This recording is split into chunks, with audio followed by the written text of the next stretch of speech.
un ETF, c'est simple, ça réplique un indice, ni plus ni moins. Quand on s'intéresse à son épargne, on va faire attention aux frais.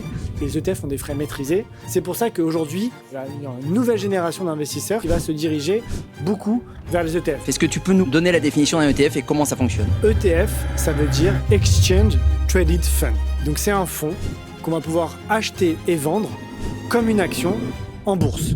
La particularité de la majeure partie des ETF, c'est qu'ils répliquent des indices comme le CAC 40, le Nasdaq, le MSCI World, le S&P 500.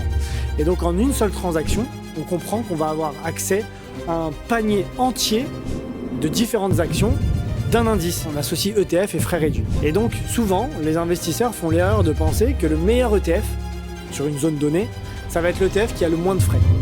Ce qui est faux.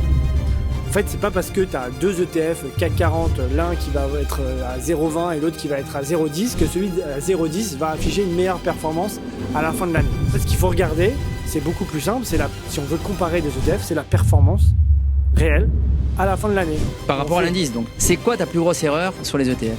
Alors ça va peut-être te faire rire, mais c'est de ne pas avoir commencé plus tôt. Je m'y attendais à cette réponse. Et c'est peut-être